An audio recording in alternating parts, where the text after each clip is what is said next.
Helen, would you like to say a few words?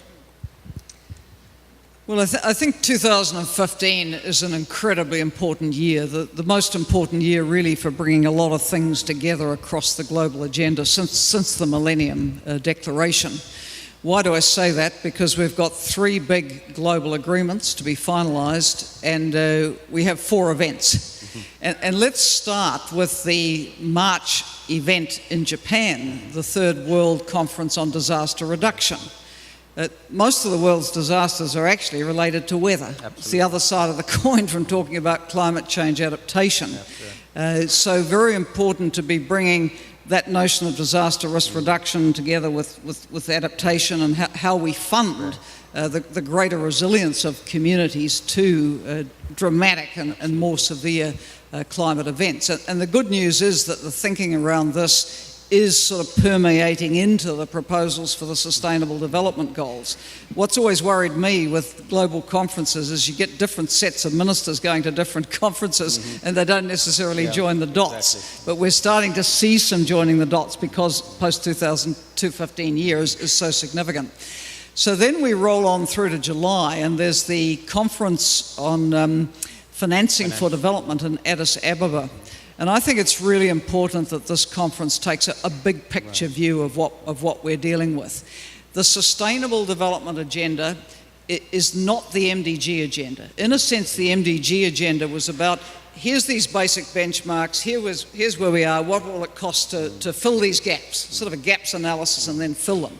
But sustainable development, of which tackling climate change is a subset, is really about the entire way we live, work, produce and consume. In other words, it's the way we design and build our societies, our energy systems, our transport systems, our cities, how we work, where we work, how we live. So it becomes financing for everything, and you have to move away from thinking about this in terms of official development assistance at $130 billion a year and think about the trillions of dollars of investment that is required to get more renewable and sustainable energy and transport and the rest of it. It's a very, very important conference for taking that overview. Then there's, of course, the Conference of World Leaders at the UN, which is supposed to sign off on the Sustainable Development Goals, and we will need a successful financing conference to do that, and then roll on to Paris, and we very much hope that Lima is setting up Paris for a successful outcome on the global climate agreement. And success for me will be whether it looks like adding up to keeping under the 2-degree scenario. If it doesn't do that, I think we're fooling ourselves a little to talk about success. So that the bar is pretty high here, which is why it's good you've got a stretched target of zero emissions and zero poverty, because we have to be bold and ambitious. But I think at the global level, a transformational agenda is in the making. The trick is to get it to the local level, because nothing happens if governments, communities, public and private sectors, all sectors buy into it. I think one reason why the MDGs perhaps took a little time to take off was because it was sort of done in New York, negotiated between governments, and then it kind of trickled on down. Well, haven't we had a very different process around everything that's happening leading up to 2015 and beyond? Very inclusive processes, a lot of discussion, a lot of community buy-in, very, very broad involvement. So people are kind of ready and they're waiting.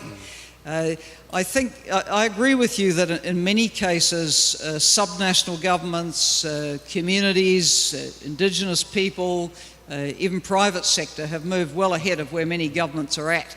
And don't wait for governments. Yeah. But I also want to say we can't do without them. We need them to legislate, to regulate, to enforce the laws and rules that they put in place.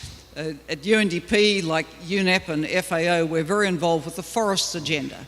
And there's a lot that can be done through the private sector going to deforestation-free supply chains. Terrific. But actually, for these things to work, you also need governments playing their role on land use, on enforcing the rules they put in place. And we need the donor governments coming through with some useful amounts of money as well.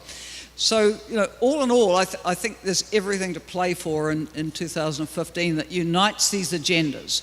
The resilience agenda, sustainable development broadly, tackling climate change as a subset of that, and using this kind of tidal wave of involvement that there's been in discussion about what the ingredients of this transformational agenda should be, to then have communities, those beyond government, actually leading the way and putting the pressure on governments to step up to the party in 2015. We need governments buying in at this point. Thank you. Great, thank you very much, Helen. Just to let you know that the four co-organizers of this event don't see this as a one-off event. We will take this 0-0 message to all the four venues that you talked about in Sendai and then Addis and then New York, because it crosses over between emissions and poverty. And I think that that's the strength of this 0-0, as it were.